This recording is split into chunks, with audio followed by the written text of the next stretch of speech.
ಕಾಂಗ್ರೆಸ್ ಅವರು 3 by election ಅಲ್ಲೇನು ಗೆದ್ದುಬಿಟ್ಟಿದ್ದೀರಿ ಅಂತೇಳಿ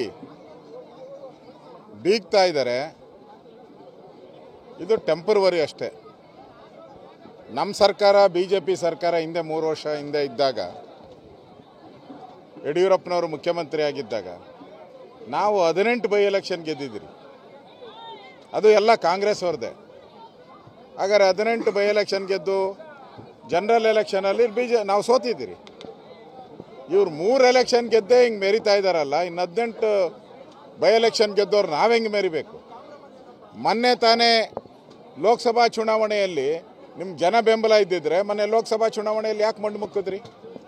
ನಾವು 19 ಸ್ಥಾನ ಗೆದ್ರಿ, ನೀವು 9 ಸ್ಥಾನ ಗೆದ್ರಿ, ಡಬಲ್ ಡಿಜಿಟ್ಗೂ ಬರಲಿಲ್ಲ.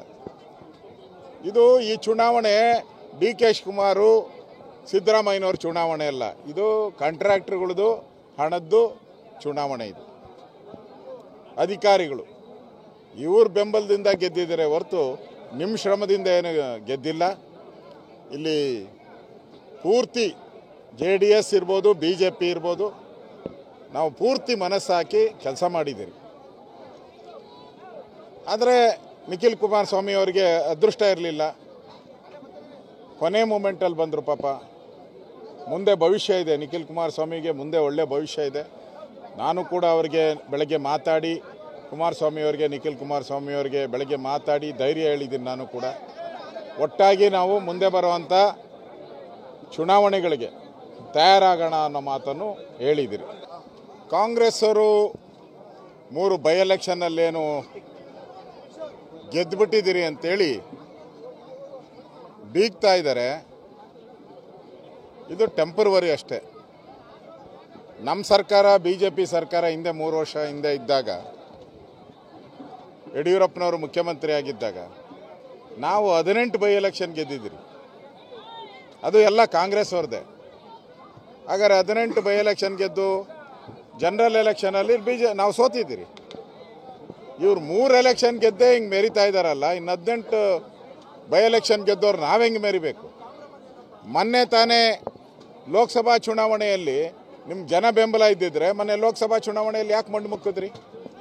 ನಾವು 19 ಸ್ಥಾನ ಗೆದ್ರಿ, ನೀವು 9 ಸ್ಥಾನ ಗೆದ್ರಿ, ಡಬಲ್ ಡಿಜಿಟ್ಗೂ ಬರಲಿಲ್ಲ.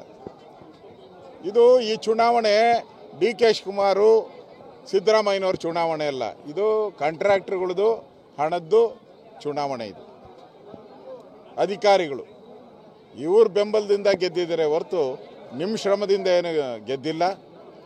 ಇಲ್ಲಿ ಪೂರ್ತಿ JDS ಇರ್ಬೋದು, BJP ಇರ್ಬೋದು, ನಾವು ಪೂರ್ತಿ ಮನಸ್ಸಾಕಿ ಕೆಲಸ ಮಾಡಿದ್ದೀರಿ.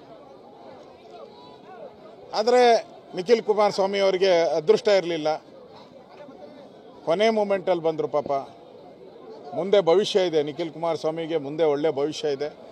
ನಾನು ಕೂಡ ಅವರಿಗೆ ಬೆಳಗ್ಗೆ ಮಾತಾಡಿ ನಿಖಿಲ್ ಕುಮಾರಸ್ವಾಮಿಯವರಿಗೆ ಬೆಳಗ್ಗೆ ಮಾತಾಡಿ ಧೈರ್ಯ ಹೇಳಿದ್ದೀನಿ. ನಾನು ಕೂಡ ಒಟ್ಟಾಗಿ ನಾವು ಮುಂದೆ ಬರುವಂಥ ಚುನಾವಣೆಗಳಿಗೆ ತಯಾರಾಗೋಣ ಅನ್ನೋ ಮಾತನ್ನು ಹೇಳಿದಿರಿ.